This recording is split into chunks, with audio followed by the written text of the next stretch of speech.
but we should be live soon. I'm going to check if we're live on YouTube. Jace, how are you doing? Doing great, doing great. I just have to share that you just said that this will be the last time people get to see this amazing background of yours on a PromptMates. Yeah, I think this will be the last 28 and final episode from this flat for me. Wow, end of an era. Yeah, I've only been here a year, so I don't know if it's an era, but it's certainly been where we've done PromptMates live. We've actually, we've been speaking about this one since near the first episode, right? Like you and Josh met back at the Metaview retreat, Indeed. And we finally got around to doing it. So I'm super excited for the show. We are not looking to be that live on YouTube actually, which is a problem. I see this. I didn't hear refresh. 28 episodes and we've still not learned how to check we're live on YouTube. Cool. Good afternoon, everyone. Drop a hello in the chat. Let us know where you're joining from and where you work. This episode, we are joined by Josh Gill. We're going to be talking about building your own AI agent, where your team already collaborates and where work gets done. Before we do that, we're joined by our good friends at Metaview. The last time Elise saw me was at RecFest and she saw how terrible I was at basketball. And so I'm sure what she's got to show us today is far more impressive. But how are you, Elise? I'm doing well, thanks. How are you? I am great. I guess for anyone who's not met you, who are you? What do you do? Yeah, so my name's Elise. I head up training and education here at Metaview.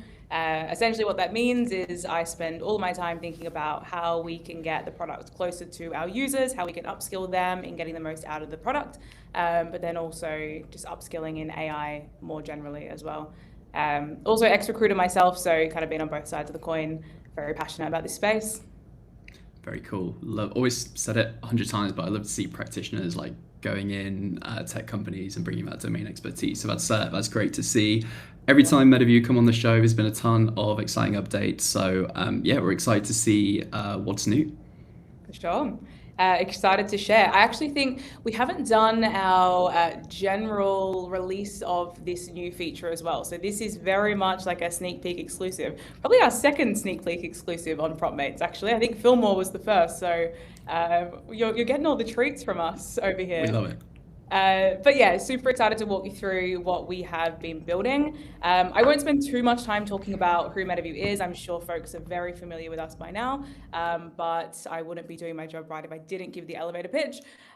So if you aren't familiar, Metaview is the agentic recruiting platform. We have a suite of AI agents that touch pretty much every phase of the hiring lifecycle, and we spend all of our time thinking about how AI will enhance the way that recruiting gets done, and really help hiring teams get back to the human side of recruiting and the important sides of recruiting.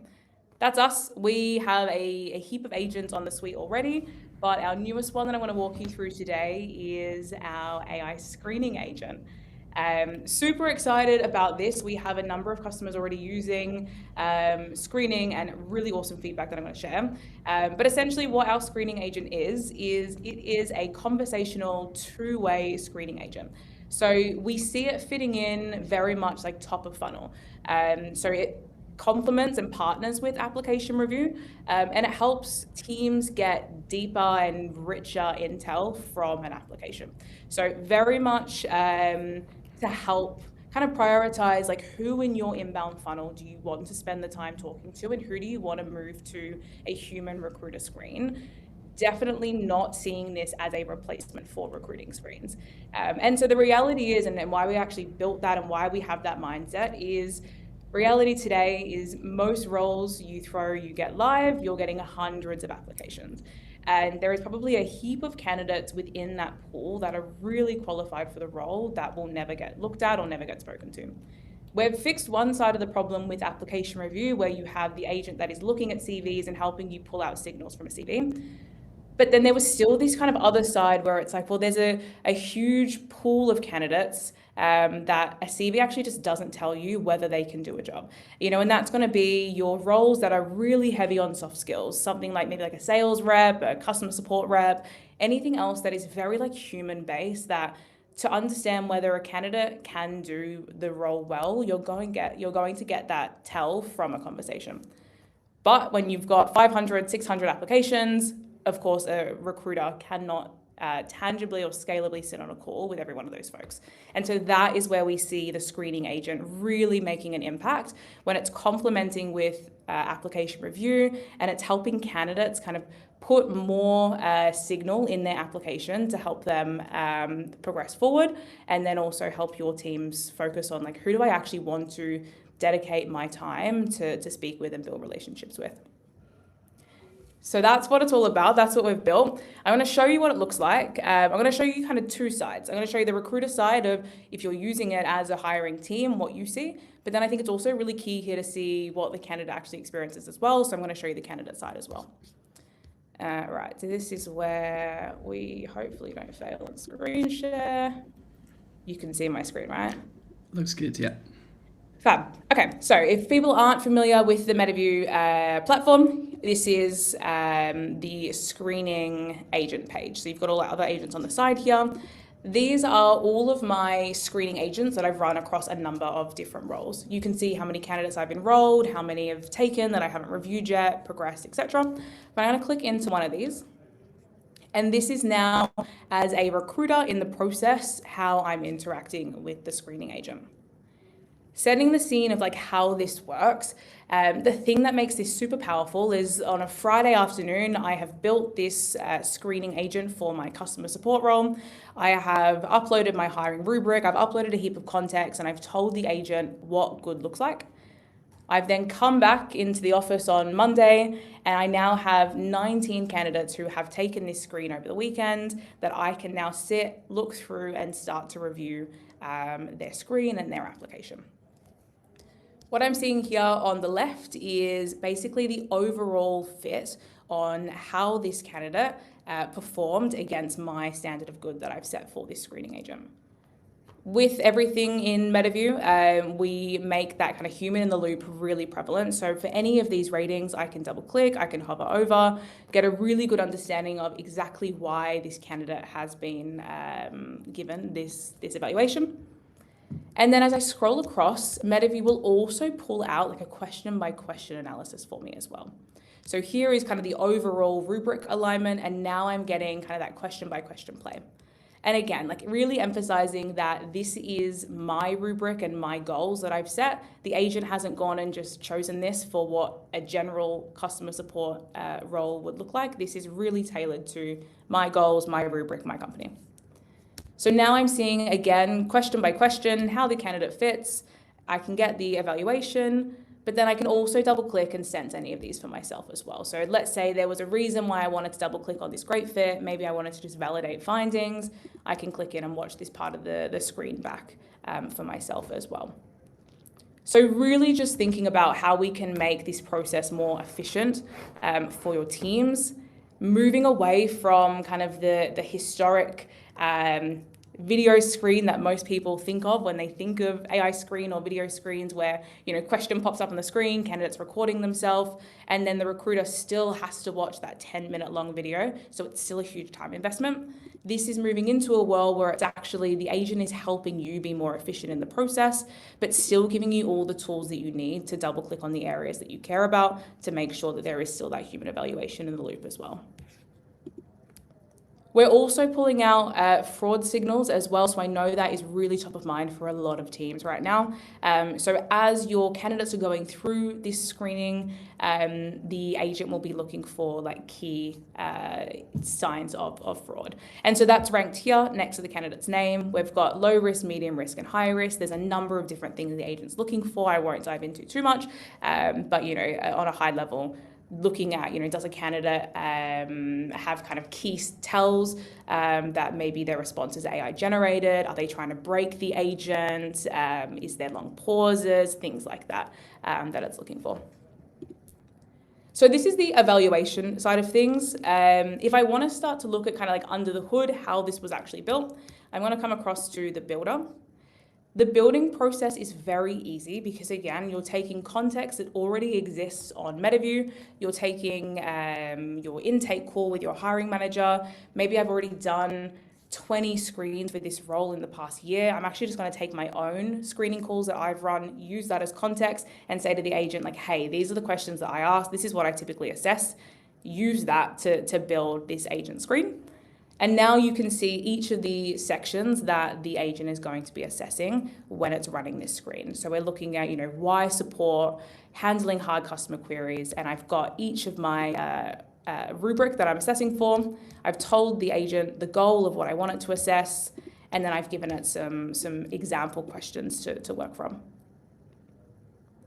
I want to just tap in on this bit as well. I kind of said at the start, it's that conversational, two-way conversation. And so this is where the agent is using your goal and your rubric to run the screen, but it isn't using like a script of questions. And so what that actually looks like in practice is if a candidate is giving too thin signals, maybe it's not going into enough depth, the agent will actually be able to adapt its follow-up question based on exactly what the candidate has said. It's going to target its next question and make it really personalized to pull more signals out and make it unique for this candidate as well. So it's not just following like a static script. So that's the build side. Like I said, I want to show you what it looks like from the candidate side. As we set it up, we can personalize a lot of things. You can choose the language. So again, we can run this in multiple languages. Super powerful if you have like multilingual roles that you're recruiting for, and maybe you don't have that language capability in your TA team. We can choose different voices. As you can tell, I'm obviously going to keep mine to Australian because it's the best. We can put our logos in, we can brand it, make this really unique and personal to you. But as I head across to then the candidate side of things.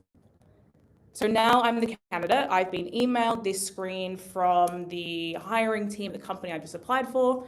I'm going to go through this little onboarding. This is going to be unique to you.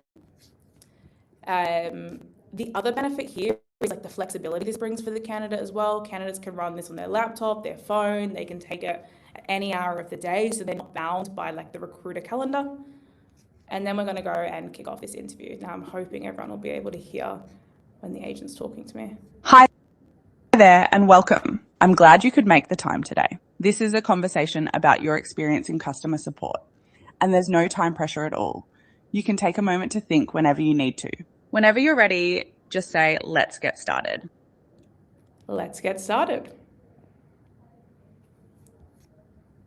So let's start here. What keeps you in support work? And what does a genuinely great support interaction look like to you? I just love helping people in any capacity that I can. Is there a particular interaction you still remember? One that stuck with you, and why? So you can see there, it's already kind of started to adapt its question based on the answer that I just gave. We won't go through this whole screen. I won't make you watch me interview for a customer support role, but that gives you a little bit of a taster of what this looks like and why we're so pumped about this. I think there's a couple of members from my team in the chat that are putting in a link. Awesome. Thanks. Thanks about these. Actually, can I ask a quick question just on the bit we were on was most relevant from the chat was like how many tries does the candidate have? Can they edit their answer, or is it kind of just like a normal interview where they get one shot at responding? Yeah, so they can try again. They won't be able to kind of retake the screen over and over, but they will get the opportunity to say to the agent, actually, like I didn't like that response. Do you mind if I just add a couple of pieces? There'll also be a bit at the end where the agent will ask like anything else you want to add. So there's it's kind of like a human conversation in that lens where the candidate is given opportunities where they can amend any of their responses. Perfect. And I'm interested in like how do you think about the like interplay between the different agents, because you mentioned at the start like there's already the application review agent, now there's a screening agent. Like how would you use those together? Would you still use both, and that application review sets a certain bar and then everyone above that bar goes to the screening agent? How do they sit side by side? Yeah, exactly. That's how we think about it. How teams are using that, it kind of varies, I'll be honest. There are some teams that go, okay, do you know what, I actually just want to put every application through the screening agent and let's have that as our first touch. But then we also have a number of customers that are using it as almost kind of they're like sitting on the fence. So they've got application review helping pull like the really strong signals from a CV, and anyone that is like a clear, strong fit goes straight through to that human recruiter conversation. And this is now unlocking that next level of the candidates you probably wouldn't usually be able to tap into because recruiters just don't have the capacity to talk to everyone. And anyone that's sitting kind of like, 75%, maybe between like 25% and 75% match, do you know what? I'm on the fence. Let's put them through Screener so we can give them a richer sign from their application and kind of using it as that mid-tier. So definitely using it in parallel with application review. Yeah, I mean, I'm going to chime in too. Like, one of the things I think is kind of cool about stuff like this, and it's actually kind of a good intro to what Josh can show us today, is like, we in talent used to be so beholden to the Frankenstack, right? And you had one tool that would like look at your top of funnel, and then one tool that could do your agentic, and then one tool that could do your transcription. This is so cool for you guys because it's like, it's a modernization of what you were built on, like, being able to transcribe answers and throw intelligence against them. So that's kind of a fun little story. But I do love that idea too of like being able to not have to hop to a different system to do that to that first agent to decide, kind of who gets the agentic screen. Because a lot of the folks that do the agentic screen, their pitch really is like talk to everybody. But I mean, what you just said, the idea of like, you can choose not to talk to everybody. We can actually have a layer on top of that, which is actually the anti-Frankenstack's kind of a nice move. Yeah, I can talk for hours about the importance of like the context layer, but I totally agree. Very cool. Well, awesome. Love it, Elise. I can see there's a few more questions happening in the chat. I might let the team from Metaview, who I think on the call, answer those. As much as we would love to talk more about this, want to make sure we got time for the main show with Josh. So Elise, thank you so much for coming on, and we'll let you go. Thanks for having me. Thanks, guys. See you soon. Okay, let's get quickly on. I want to make sure we're giving Josh as much time as possible because he's taken on a meaty topic today and is not necessarily even just showing us what he's built, but he's going to try and show us a bit of how he builds agents as well. So firstly, Josh, welcome to the show. For anyone who hasn't met you, who are you and what do you do? Yeah, no, so thanks for having us both on. Obviously, it's been a little bit of a long time coming, getting to know you both well. Jason, maybe too much, but that's a different story for another day. But yeah, I'm Josh. I look after all things recruiting ops and I guess kind of into this new era of talent engineering here at Luma.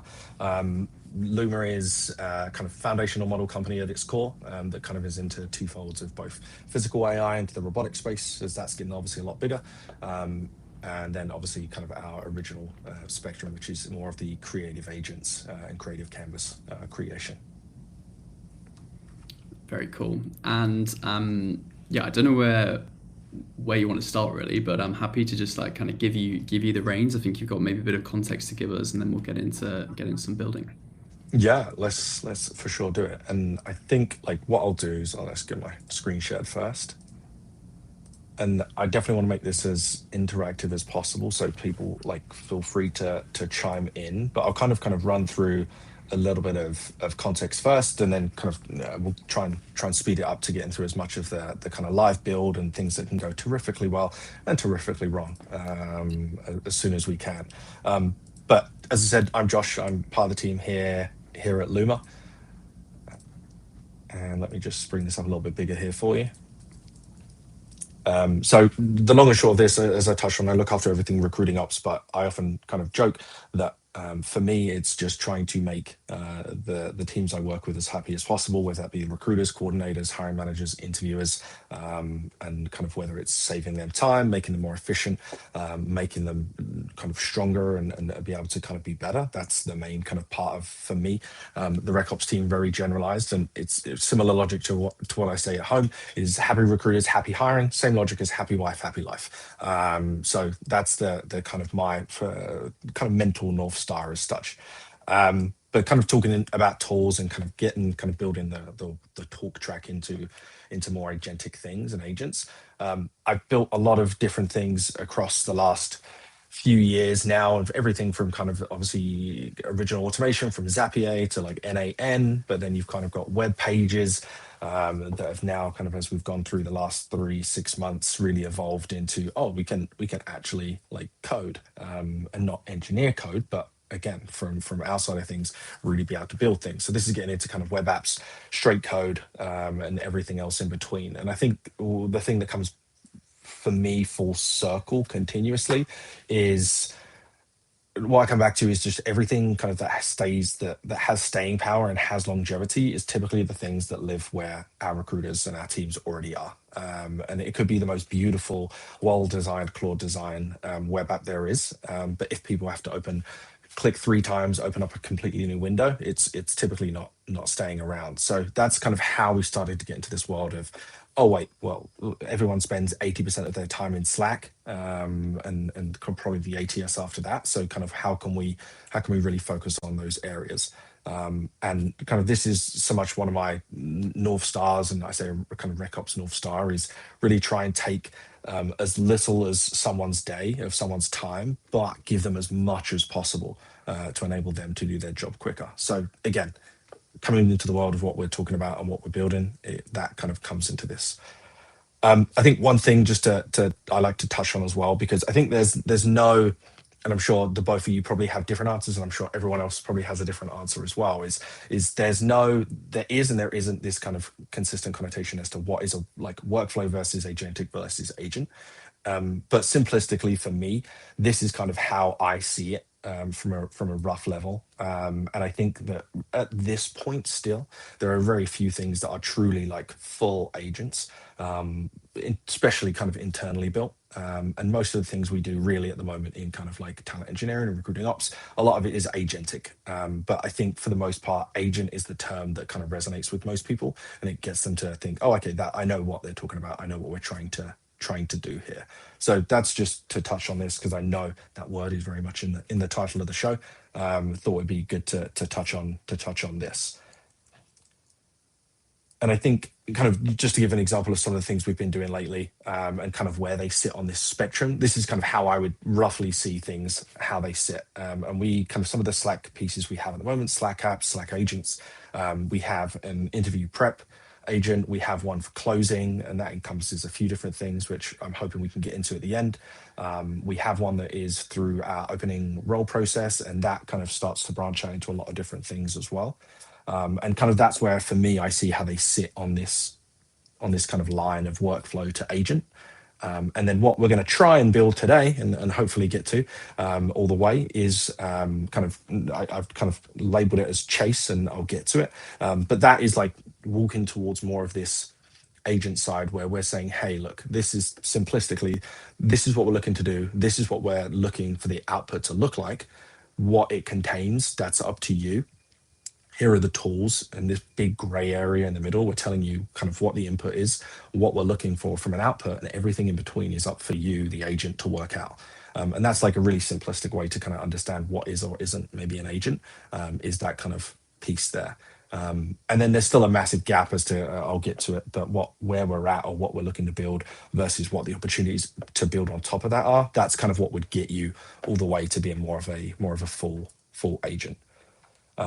Again, hoping I can flick back to these. This is just a little bit more on kind of the Slack pieces, Slack agents we have right now in terms of kind of helping us closing, with preparing for interviews throughout the process, and then with opening a new role. Again, there's varying pieces of this, but our closing piece is kind of looking to assist the recruiting team with kind of what candidates really care about. It looks through our transcripts in Metaview. It's hooked up to pretty much all of our tools and our ATS, and basically delivers, it kind of just pings the recruiter whenever somebody gets to a late stage in our process and just says, hey, look, here's a nice bundle of kind of summary and things that you may not have known about that were talked about in a different interview that might be relevant to you to help, whether it be build kind of relationships with the candidate, to build like kind of a middle ground, or something that they maybe noted to one of the interviewers that they would like to know more on. And it kind of preps the recruiter to say, hey, I need to make sure I kind of know my stuff here so that I can go back and give them answers. Interview prep, more kind of like for the English here, more like Ron Seal does exactly what it says in the tin. Kind of just really helps. It's like a bit of, I call it like the Ashby kind of notification you get in the morning with your interviews. Basically, on another level, it gives you kind of prep as to kind of what's been covered in prior steps, what wasn't, gaps that maybe we're seeing between kind of what we're looking for in the role and the candidate so far, what questions you might want to ask to help close that gap, and so on.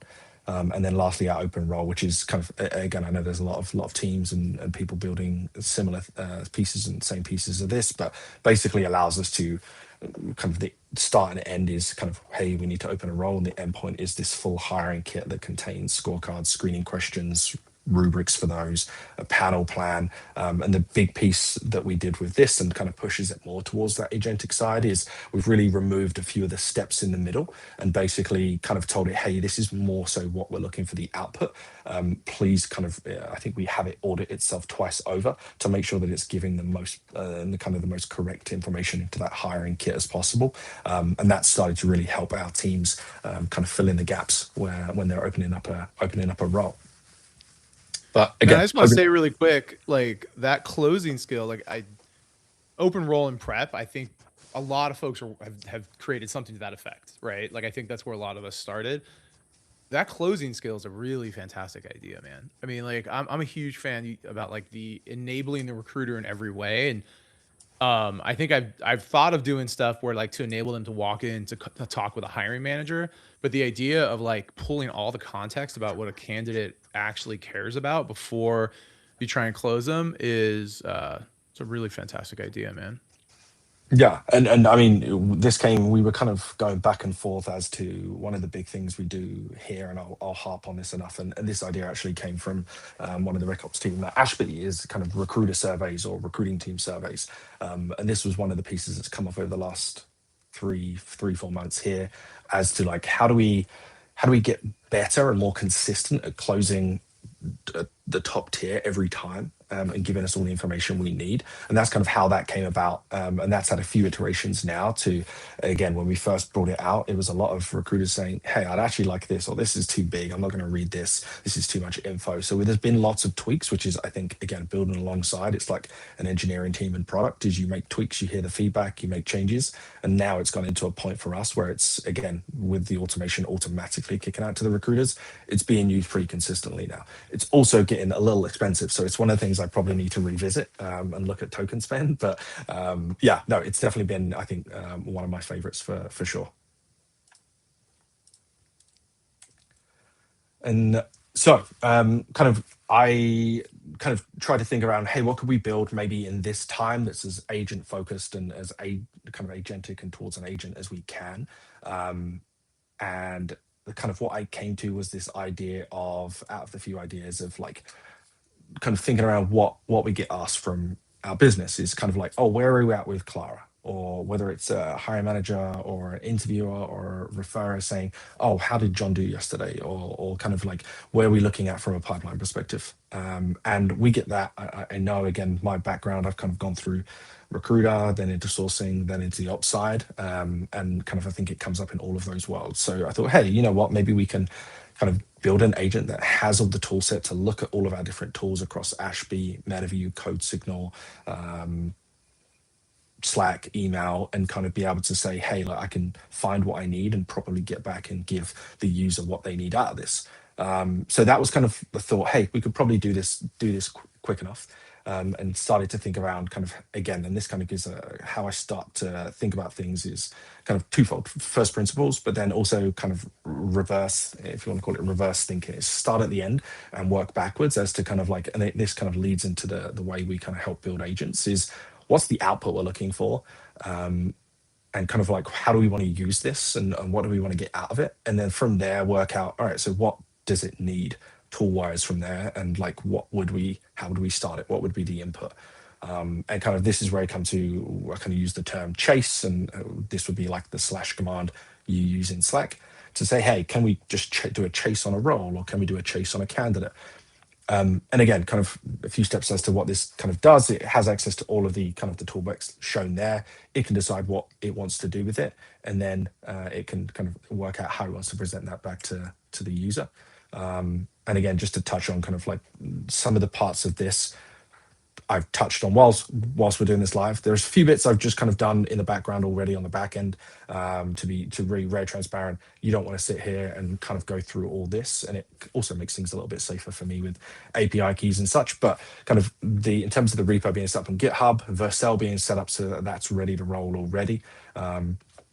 Slack we've set the app up in the background already in terms of the tokens and getting the approval. That for a lot of teams is a big one. Slack is typically managed by the engineering team, so I would recommend anyone that's looking to build these get some close buddies that have access or are Slack admins, because they're the ones that will be having to approve new apps and such for you. Or if you can, kind of get present a case and get I think like a lower app manager admin access yourself as well, because that makes things a heck of a lot easier. I will say that.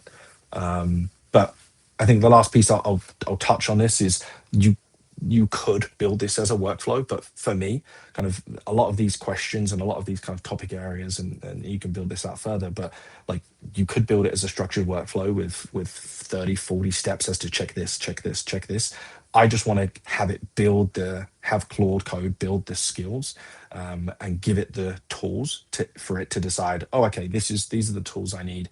This is what I need to pull from here and here. And maybe once it has information from Ashby, it can be like, oh, okay, there's interviews happen. Let me now go to Metaview and take a look, and pull the information from there, because sometimes it might not need to. So you can build it like that. But for me, this is why we did it this way. So I'll swap my screen now, but just to touch on this, I've got the prompt pre-built out, and it's a little longer than this, but just to give a quick snapshot as to what this looks like. The kind of goal is, hey, find everything stuck in this pipeline for this role, the candidates, work out why, and then how can we solve that? So the tools it creates, or we're looking to create over a mix of the Ashby and the Metaview API, is kind of teaching it, showing it, giving it the API and saying, hey, this is how you find jobs. This is how you pull application scorecards, interviews, activity, transcripts from Metaview. It also connects up to Slack, and it can use like Slack search and query to look for kind of mentions of that candidate as well. This works particularly well for us here at Luma. We have a big rule on kind of like public channels. And I know there's a lot of companies that try to push this now just for shared context. And it really, as we started to get into this world of AI and agents, it is beyond helpful, because it gives that more access to be able to kind of search across public channels. It can also do private channels you have access as a user to. But again, it makes it a lot easier to gather information like this as well. But I'll get stuck into it. I'll swap my screen over, and we'll get stuck into things. I'm excited. I love the use case, by the way. I think it's quite a small problem, but it's very, very high frequency, right? Like the exact kind of thing, which is super annoying. You have to context switch, open 7 tabs. So it feels like something that you got a good chance of adoption being quite high on. Yeah, and I think that's generally, I would say, is it kind of between, I think, like the surveys we do here and the questions we get, that's kind of, I think, how we can really, sometimes it can be really small things, as you say, but like really high value. And I think you think, oh, okay, well, it doesn't take me too long to go in and check where a candidate is. But at the same time, is you do this how many times a day, how many times a week, a month, and kind of start to look at how much time this can save us to focus on the kind of more human key things that matter, not diving through ATSs and data. Well, I would add too, there's like a credibility intangible too with your hiring managers, right? Like that, where's Clara at, to be able to like quickly tell them where Clara's at, sort of thing, just makes you look like more of a, I would argue, like a partner, as opposed to like, oh, let me get back to you. I mean, let me go take your order and I'll come back to you, sort of thing. Yeah, and I think there's like some hiring managers prefer to get the information presented to them. But then, like for instance here, we have a ton of hiring managers who are just like, hey, we know how to use the tools. They're very recruiting savvy. Like, just tell me give me the tools and I can do that. And I think that's what we do a lot here, is giving hiring managers tools like this. And hey, it's the same kind of catch of like, well, we need to make sure things are updated and things are in the right spot as a recruiting team. But it just enables the hiring managers to not have to like send a Slack message or walk over to the next room. They can just be like, oh, well, I can just check this myself and get the information myself. So I feel like it works both ways, which is nice. So you learn how to code, they learn how to recruit, dude. Everybody wins. Yeah, I know, it's perfect, isn't it? Although, hey, they still get the engineering pay, so you know. There's that. We're working on that. So this is again, I feel free to kind of if there's any questions. I know we'll probably have a little bit of a pause coming up as well, but this is a very zoomed in Claude Code. I'm sitting here within Claude. I have it downloaded as an app. You can do this in terminal. You can do this in open as a web app as well. But for me, I just prefer the Mac app with the updates that they've made. So I'm a little bit zoomed in and kind of hiding some of the windows as well to make it a little easier.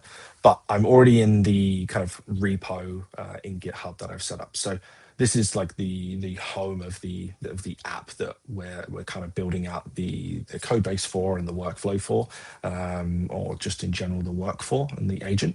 And I've set this up already, so this is why we're here and we have everything selected. We've got the kind of, for us, it's where Claude is running. It's cooked up to the right repo already. And I'll talk through this prompt. And again, like this is a little bit longer than the one I shared, but again, this is how I would think through building out a prompt is you can be quite literal. And the one thing I will say is whisper flow is my best friend. Voice to text is a game changer, and being able to kind of just talk through things is way easier. And sometimes what I personally tend to do is start in plan mode down here before I was to build anything out, and that would be the case 99% of the time. Do voice to text and just talk through things and have it basically iron out your kind of use case and what you're trying to do, away from, for me anyway, away from my kind of like nonstop English verbiage and kind of iterating through in my head. It puts it into a more better structure like this. And that's, again, a big reason why I love plan mode and voice to text, is you can really kind of go back and forth first before you kind of end up with a structure like this that works. So again, we're kind of touching on to say, hey, kind of help me wire up this existing Slack / command, because we've already started to build the backend. For example, this is what it would do. Here's the goal. Here's how we'd use it. Create these tools over the Ashby API. This is what they're used for. So basically explaining, hey, give it the tool set and the weaponry, and it decides how it wants to use them. But you can tell it kind of what it uses those weapons for. Shield is for blocking, a sword is for using, and so on.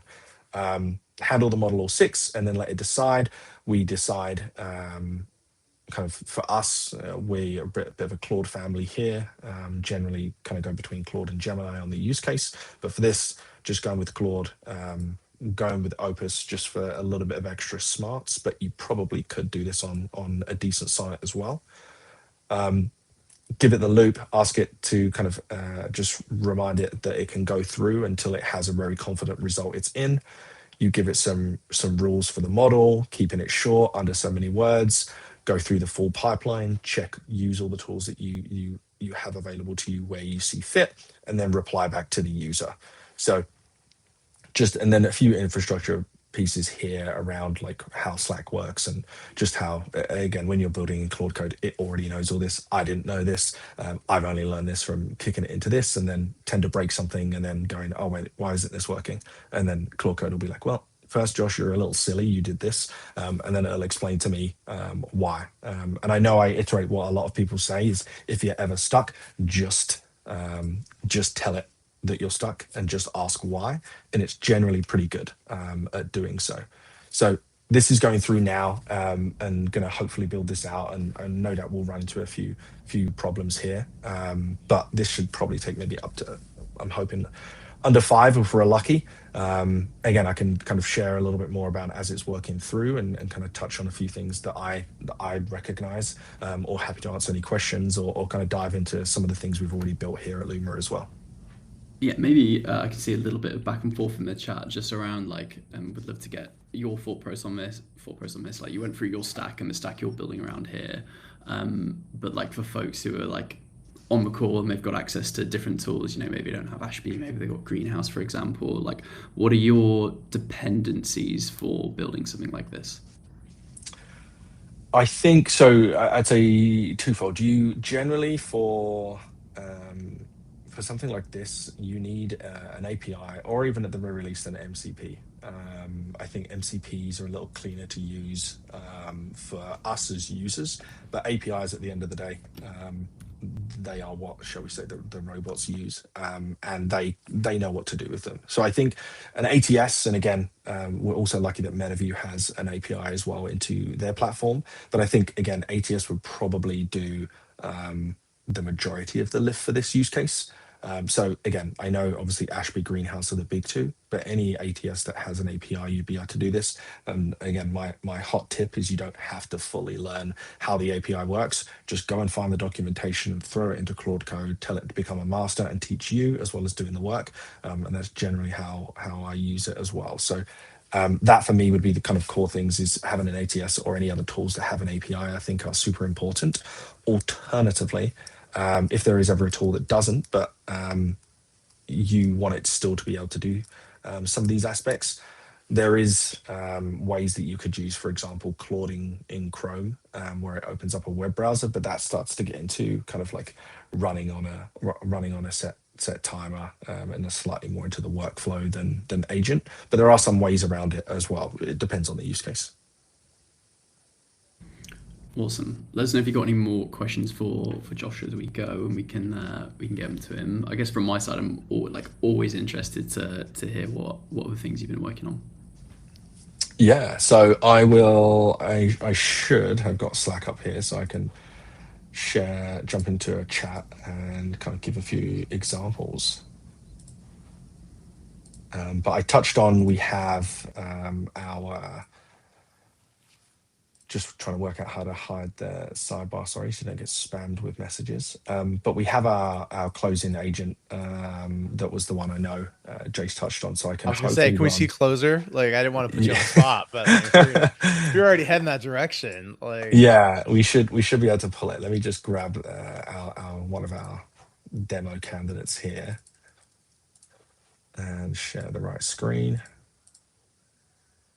And while you do that, one of the things I wanted to kind of double click on you were showing was like, I think once you start becoming a plan mode person, like it's hard to remember your life before you were a plan mode person. And it's just one of those things where like, I actually don't even remember why I did it. I'm sure it was somebody in PromptMates basically called me out for not doing it. But to your point, like I'm a big Whisper Flow guy.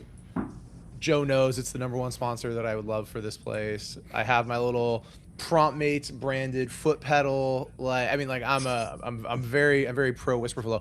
But to that point too, I also feel like I yap too much to it. So like I feel safer in plan mode. And then for those of you that are like token conscious, plan mode is much more economical with tokens than leaving something in auto mode and having it just kind of run out constantly and do stuff for you. Yeah, I tend to, so you can switch between models as you go, and I tend to kind of drop it to Sonnet while I'm just going on my 20-minute ramble as to things, and of which that maybe 5 minutes of it is useful. But I'm one of those that, hey, you know what, I've got this idea, let me just start this on my laptop, and I'm going to go walk the dog, and just go kind of put a headphone in and stick this on mobile and just ramble on for 20 minutes. And then once it's kind of all in there and it's starting to plan out, that's when I'll then say, hey, you know what, like let's flip this up to maybe a stronger model, and let's really kind of like break this into a final plan. And that's when I'll have it then kind of start to generate the final plan in Opus, or if you're feeling spicy, go for Fable if it's really something a little bit more complex. But for the most part, I've found that unless you're really doing front end work, you're sitting in Claude Design, Fable has a slight edge there. But also I think Opus, even on a normal medium reasoning level with kind of using some of the custom skills that are out there, are just as strong, or if not stronger in a lot of ways. And you guys, I mean, you just got the Josh Gill approval to talk to yourself while walking your dog. So feel comfortable walking around the streets of San Francisco yapping yourself. Yeah, I live a little bit more in suburban San Diego, so I don't bump into too many people. But yeah, I'm sure living in the city might be a little different. Josh, just zoom if you don't mind before you show us. Yeah, of course. Thanks, man. No, of course. So I'm just in any Slack. I'm in a specific Slack channel just for this, but you can, a lot of the things you set up, you can use in any channel if you set them up appropriately. So that's the other nice thing, is it's not like, oh, I need to remember where this channel is, or I need to remember to ping the right person. I can just type this in anywhere I like, and kind of go from there. So the closing one, again, there's like two components. You can either prompt this ad hoc for us, so recruiters can call it at will. But then also, as I said, the main kind of primary piece of this is it gets to the recruiter automatically at the right time, so they don't have to think about it. But if you ever want to prompt one, you would just, for us, go /closing. And then for me, I'm just going to put the candidate's name in for this demo that we created in Ashby for our kind of demo job. And then just, that's all I would do. And so this will say, hey, cool, I'm going to generate the closing brief for you. Takes 1 to 2 minutes. I'll DM it to you when it's ready. Feel free to carry on with your day. And you can customize this however you like. But I think the one big thing I always try and do, if anything, is slightly over explain, because I think as a builder, you kind of forget, wait, everyone else doesn't know exactly what I'm doing here. So let me over explain, if anything, each step of the way in the thinking, so that everyone, even if they're brand new to the team and they've just come join the kind of company this week, you could kind of follow along as you go and know enough what's going on. I'm gonna, while that's loading, I'm just gonna check it's not ready yet. I'm gonna hop back just to Claude and see how that's going. Yeah, so that's still running. Again, a lot of the time with the pro and con, for me, is using plan mode is still the way. But a lot of the time, and this works well in a non-live setting, is by the end of things, you'll have quite a big plan ready, and it can just iterate through and just work through every step. It's like having a cookbook and having a 20-page recipe, and it's just going through. It just takes time. So that is the unfortunate thing right now, is it's kind of going through, and it might take a little while. But that's the nice thing, is you can set and forget to a degree, walk away, carrying on doing something else while this runs, and come back to it when you have a next gap in an hour, and kind of continue from there. So there's an interesting question in the chat right now that was basically asking around the agent that you showed, the closing agent. Was that something you built in Claude, or was that something you built in Slack? In Claude. So yeah, built this in Claude, the same way as this, in that we kind of gathered this from conversations and surveys and thinking, how can we help do things not just quicker but better, more efficient or effective, sorry. And then kind of did the same way in Claude Code and this was done in plan mode, as to kind of working out, hey, what are we trying to achieve here? What are some things that we think would be useful? And even in this use case, we kind of, I think I had gathered a few different blog posts that I found interesting on the topic, and a few far smarter people than I had talked about it. And so I kind of also gave it these links to these posts and just said, hey, also, can you go through and brainstorm from these and think, am I missing anything here? Is anything else that might be useful? And that's kind of how we built out version 1 this way. But yeah, everything is built in Claude Code. And I think kind of the things that I haven't touched on that probably should is Slack, Vercel, and GitHub. You do need to connect to. It's all, and again, Claude Code, if they're not connected already, will walk you through those. It basically makes you sign in on a browser, so that you're able to kind of connect to those, and that's how it can push commits and code and do kind of PRs with GitHub. It can do Vercel for you, which is basically how everything is hosted and works. And then obviously Slack, you have to get it connected with Slack. And I can touch on, I should be able to kind of show that, how that looks like when you're making an app in Slack as well. So the general takeaway is you have chosen Slack as the engagement layer for your recruiters to be able to connect with a variety of different systems, be it the Metaview information or the Ashby information or so on and so forth. Yeah, we still have, and this gives a kind of good insight as to kind of how we think about things. But to answer that exactly, for the most part, yes. And to give you an idea of what this looks like, is this comes in here and gives you kind of a quick snapshot as to, hey, here's the closing brief for this candidate. It gives a quick speed recommendation. This candidate is not at the offer stage, so this is why, but it'll give you a speed recommendation on how quickly do I need to move here. And then again, this piece here for this candidate, it doesn't have any full details. It notes here that, hey, look, we haven't analyzed any transcripts. We didn't find them in Metaview, but we found them on the candidate record in Ashby. And when you click this, it takes you to a more of a full brief, where this will be empty, but it shows you kind of what we cover. And this is the full brief. So this is when I kind of talk about how Slack is where you want to go for the quick information and the quick changes. And let me kind of show the right screen, sorry. Is when you click that button that I just showed there in Slack to open the full brief, it brings you to, we have a web app version of this. And this is where it has the full gambit of details. So I would, to answer your question, for most things now, I lean towards Slack because it's where our business are and where the recruiters spend a lot of their time. But there's still a use case to push things sometimes elsewhere.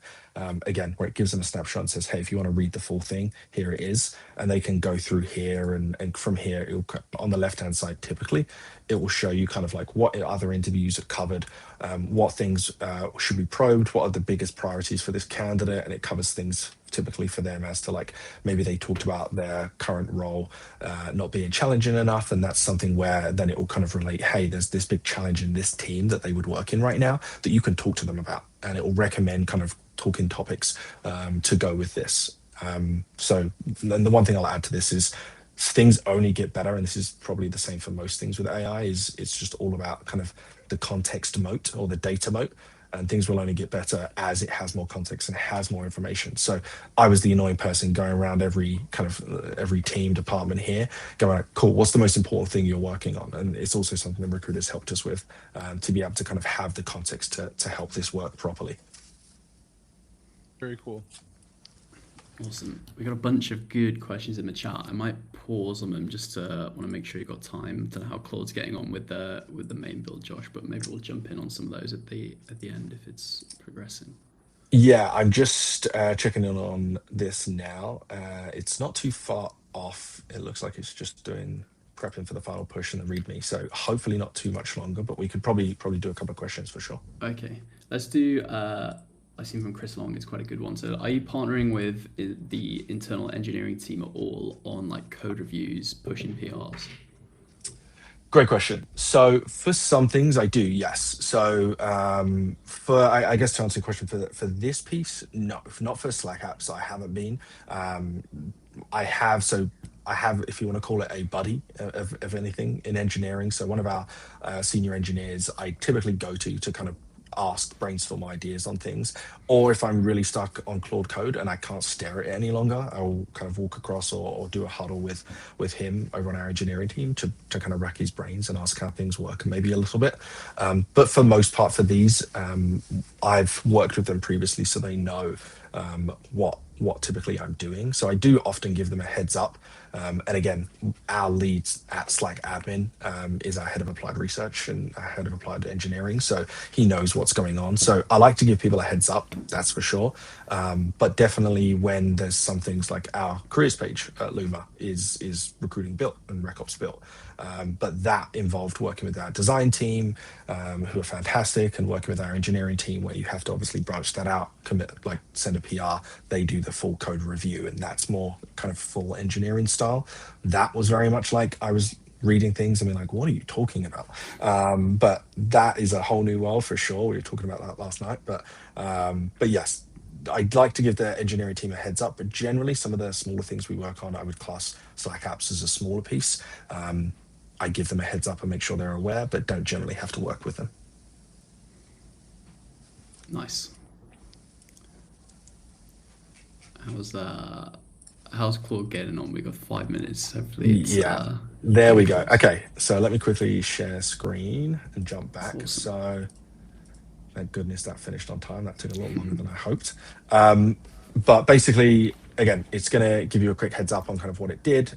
So it finished around here. So it says, okay, what runs after you type this? And it basically kind of verifies what it's doing. It may give a few, typically Claude Code does this, and it gives you recommendations. And some of this is adjusted based off of kind of how you set up like your instructions as to how you want it to work with you, talk with you. But basically it runs through. I'm going to create the PR so it gets this pushed. So this is, again, normally the step in a real engineering world. Oh, sorry, I've clicked the wrong button there. There we go. This is normally the step where you would create a PR and it would be reviewed. But for these, I actually don't run this. I don't run this on the official company engineering GitHub. I run this on a bit of a side team separate. So it will basically say, here's the PR, and this will be, it shows you at the bottom here, this is the second piece it's opened. It kind of fills in as to the why. And for me, what I typically do is you can ask Claude Code to just merge and deploy now. So you can see, hey, merge and deploy to, and it will do it for you. But the other option is what you can do is you can go in here and click this. So I'm just reading this, what it's saying, sorry, quickly.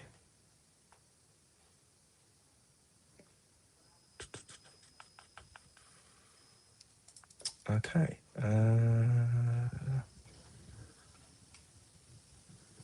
Okay, so what I typically would do, and let me try this, is open it up in GitHub, and I'll quickly try and dash screen. Sorry. We When you said you click, were brave, dude. So you are now like you're showing us your bravery. so this is okay. So it actually did take care and merge it. It literally just changed as we had it open there. It was giving me a couple of warnings, so we're going to see what they were, and we'll see what has worked and what hasn't. But generally, you can ask Claude to merge it for you. If you have it on full auto with merge, which is not recommended, you can do that. But generally, I merge each part as well. And the way that this breaks it down is a nice piece. Is you can really see what's going in here. So as I like to call it, as a normal non-techie human, you can come in and kind of understand what it's been doing, what it's changing before you send it. But going back to Claude Code, it's said it's merged it, so we're going to give it a go to see if it has. And the funny thing is, the last thing it said was, hey, the best way to test this is just go run it and see if it works. So that's exactly what we're going to do. That was very Claude of it. Yeah. Hey, I don't know if I've done it. I don't know if I've done a good enough job. Just go test it and let me know. But yeah, so coming back into this, now we're going to try chase. And this was chase was our command we set up in Slack. And again, I'm more than happy to kind of like share more around Slack another time, because I know we're tight for a little bit of time. But chase, and then for us, this job, I'm just pulling this up, sorry, was senior product engineer demo. So senior product engineer demo. So it's working enough to say, hey, I'm working on it. I'll DM you. We'll keep an eye. We have it up here as this. This is the new kind of Slack app that we set up to kind of be the front end of this agent. So it's working now. Again, things generally take a couple of minutes. This isn't the craziest step, so I'm hoping this is like 2 minutes perfectly in time here. But again, most things take a couple of minutes just to run through as it's working in the background. So we'll see how this loads. But whilst it's doing that, I'm going to jump across to Claude Code and say, hey, I'm running /chase in Slack right now. Can you check out the backend or log to make sure it's running? And while I'm doing that, it's actually just pulled up here. So this is kind of what the output is here. So it has worked, I'm hoping, and it says, hey, this is the role you obviously pulled. There's 3 active candidates. All 3 have stalled. Health warning first. Every timestamp is today. No application has a single note, so cannot measure how long things have been stuck. This is because I made this late yesterday. But again, that's our status report on the role. And then it dives into the candidates and it will say, hey, like these are the candidates here. This is the worst candidate. This is why they're stuck. This is what we should do for this role. And this one is because they have an interview with this candidate. 2 scorecards were submitted and 1 were missing. So, hey, ask Josh, whose class is the recruiter, whether this loop's been complete. So on, so on, so on. And then these are the other 2 candidates as to kind of why they're stuck. Obviously, this one's saying, hey, there's no information in these 2, but hey, for this person, it's an application review, screen or reject. And then this person here, assessment, confirm with the recruiter whether the assessment went out. You should either resend it with a deadline or move her back. Again, it'll add a caveat here. 1, it's seeing an error from Metaview, but that's because there's no data. And then it will tell you in the thread, we asked it as part of that, is to kind of give us the detail, because I wanted to be able to show what this looks like or how it's working. Is it kind of broke down its way of thinking here as well for us in the thread. So you can kind of see it's going through, okay, I'm going to find the job first, then I'm going to pull the applications, look at the activity of the role. I'm going to pull the activity for the candidates as well, and then look at the interviews. It pulled each interview individually, and then the scorecards and transcripts as well to see what it could find. Again, this could go on for a lot longer if you're sitting on a role with a lot more candidates. What this does, I think we set it up as capping at 5. But again, if you wanted like a full report, you could set this to 10, 15, like the most important 10 candidates that you need to kind of approach for your role. Or if you're the best recruiter in the world, this will be like, hey, you've got nothing to worry about. Everything is perfect. You don't need to touch anything. But hopefully, I know we're just at time now, but hopefully, again, that's kind of given a bit of a high level overview. So I just want to say, I mean, you hit that shot at the buzzer. We're officially at time, and like, extremely well done. But like, and I know you went through it quickly, but I want to double stamp on the idea of like, think how long that would have taken otherwise. Like, think of how many different candidates Josh would have had to look through and copy and paste and realize that Alex had 2 missing scorecards. Like, I know it was like we had to rush through what you showed at the end, dude, but like, that is your 20 minutes that you just gave back, right? I mean, that you were looking for. So don't make his glorious 3-pointer take away from the fact that it still went in and it saved the day. So good stuff, dude. I can't believe we started the show with me talking about how I'm terrible at basketball, and we somehow ended on it as well. But very, very, very cool to see like the power of your entire recruiting stack, right? All of your tools happening in the place you're already collaborating and doing your work. I guess if we could do one final question to end, Josh, just a quick one for maybe anyone watching who's maybe not quite at the stage yet of like building these agentic workflows, plugging in like Vercel and GitHub. What's kind of your advice to getting to that stage where you can build these? Yeah, I think, and how we've tried to do it here with the RecOps team is a good example. We try and go through the stages of like, hey, use co-work and do scheduled tasks. That is like a good step as to be able to kind of, you can get a lot of this information like that, but use kind of the stepping stones of Claude as such, from chat to co-work and scheduled tasks, moving into Claude Code, and routines, which is like a cloud-based version of scheduled tasks that can work without your laptop being on. And then you can start to get into the era of Claude Code. But I would kind of say first is like, within reason, you can't break anything that's shouldn't be like broken. I would say play around. That is the number one piece I would say, is just keep playing around. It's a lot of fun to work out, like, and I do it now, is realize how dumb I really am and how little I really know. But like, you start to kind of get a bit more confidence the more you play around.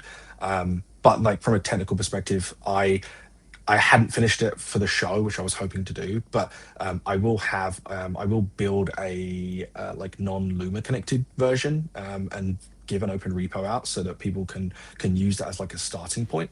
I'll explain in that with a README as to kind of like how it can be used, but I'll also share like what a kind of more simplistic one as a starting point might look like, using like scheduled tasks and such.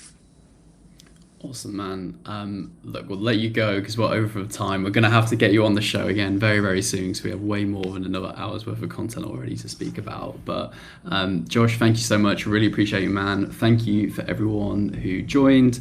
Jason and I will be back next